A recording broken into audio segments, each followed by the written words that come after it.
ಕೈಕಸ ಮಾತೃಸ್ತ್ರೀಯವರ ಸೈಕದ ಲಿಂಗಾರ್ಚನೆ ಶ್ರೀರಕ್ಷೆಯಿಂದ ಕೈಲಾಸವಾಸನಾದ ಶಂಕರನನ್ನು ಕರದಲಿಗೆ ಪಡೆದು ಮಾಡಿಕೊಂಡು ತಾಯಿಯ ಪ್ರೀತಿಗೆ ಪಾತ್ರನಾದ ಈ ಉಗ್ರ ಪ್ರತಾಪಿ ಗೃಹಸ್ಥ ವಿಭೀಷಣ ನಮ್ಮ ಗಂಡಾದಿಗಳೇ ನವಬ್ರಹ್ಮರೊಬ್ಬರಾದ ಮೌಲಸ್ಯ ಬ್ರಹ್ಮನ ಮೊಮ್ಮಗನು ಕೈಕಸಾದನೆ ಧರ್ಮ ಸಂಚಾರದಲ್ಲಿ ವಿಶ್ವ ವಸುವಿನ ಸುಪುತ್ರರು ವೀರಾದಿ ವೀರರು ಸ್ವರ್ಣ ಲಂಕೆಯನ್ನು ನಿರ್ಮಾಣ ಮಾಡಿಕೊಂಡು ಒಳಗಾವತಿ ನಗರವನ್ನೇ ಹೊಡೆಸುವಂತ ಸೌಭಾಗ್ಯಗಳಿಂದ ಕೂಡಿದ ಈ ರಾಮಣೇಶ್ವರನಿಗೆ ಯಾರು ಅದಾರು ಸ್ವಾಮಿ ಹರಪ್ರಾಸ್ತರ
ಪಂಡಿತನಾದ ನಮ್ಮ ಮಗ್ಗಜನನ್ನು ಬಾಯಿಗೆ ಬಂದಂತೆ ಬರುತ್ತಿರುವೆಯ ವಿಭೀಷಣನೇನು ಬಲ್ಲಾದ ವಿಚಾರವನ್ನು ನಾವು ಜಗಬಲ್ಲ ದಿಕ್ಪಿತ್ತಗೆ ಗಗನವೇ ಹರಿದು ಪೃಥ್ವಿಯೇ ತಲ್ಲಡಗಿಸುವಂತೆ ಮಾಡುವ ಮೃಡನ ಭಕ್ತರು ಅವನೊಬ್ಬನಿಗಲ್ಲದೆ 14 ಲೋಕಗಳಲ್ಲಿ ಮತ್ತಾರಿಗೂ ತಲೆ ಮಾಡಲು ನನಗೆ ಅಲ್ಪಳಾದ ಸಾಮಾನ್ಯ ಸ್ತ್ರೀ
ಸೋದರಿಯುವಾಗ ಪಂಡಿತನೇ ಆಗಲಿ ಪಾಮರನೇ ಆಗಲಿ ಪತಿತನಾಗಿ ನಡೆಯದಿದ್ದರು ಮನವರಿಕೆ ಮಾಡಿಕೊಂಡು ದುಷ್ಕರ್ಮಕಾರಿಗಳನ್ನು ತ್ಯಜಿಸಿ ಸತ್ಕಾರ್ಯಗಳನ್ನು ಮಾಡುತ್ತಾ ಯಾರು ದೈವವನ್ನು ನಂಬಿ ಸತ್ಪುರುಷ ಸಸಿಯನಾಗಿರುವವನೋ ಅಂತವನನ್ನು ದೈವವು ರಕ್ಷಿಸಬಲ್ಲನು ಜಯಲಕ್ಷ್ಮಿಯೂ ಒಲಿಯಬಲ್ಲಳು.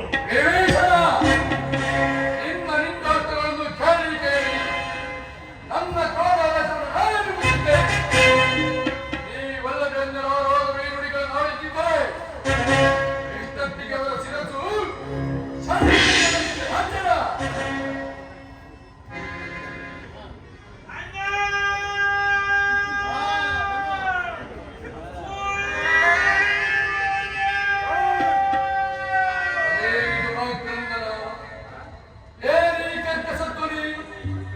ನನ್ನ ಮುಂದಿನ ಸಹೋದರಿ ಸುತ್ತಾರಿಗೆ ಬರೆದು ಕೇಳಿಬಿಡುತ್ತಿರುವುದಲ್ಲ. ಹೌದು ಮಹಾಪ್ರಭು, ನಿಮ್ಮ ತಂಗಿಯು ಬಹಳ ವಾದಿಸುತ್ತಾ ಬರ್ತಿರುವಳು.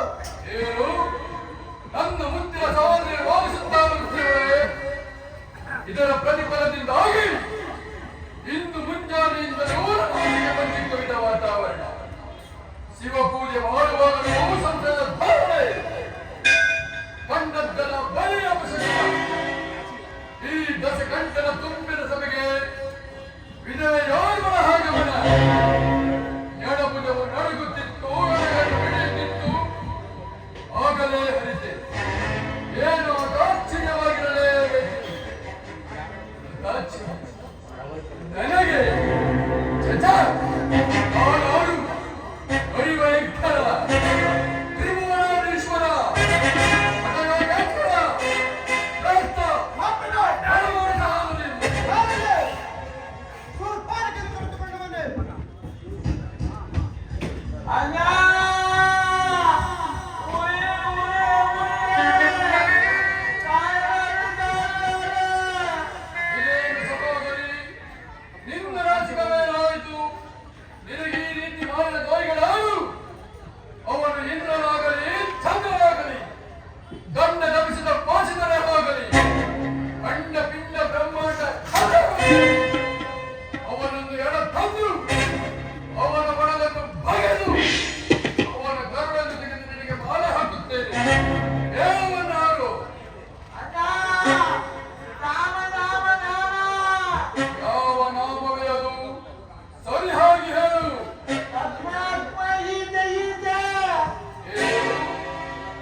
ಮಾಡುವುದು ಯುಕ್ತಿಯಿಂದಲೇ ಆಗಬೇಕು.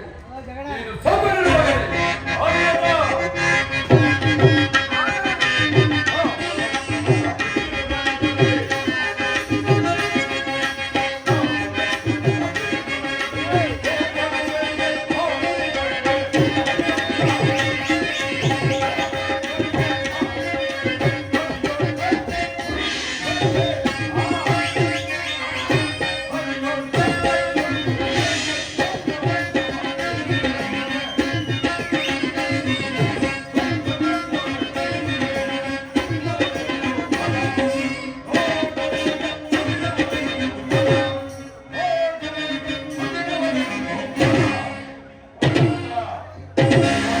ಸಹೋದರಿಯನ್ನು ಅಪಮಾನ ಮಾಡಿದ ಆ ರಾಮ ಲಕ್ಷ್ಮಣರನ್ನು ಆ ತಂದು ನಿನ್ನ ಅಧಿಕಾರಿಗೊಳಿಸಿ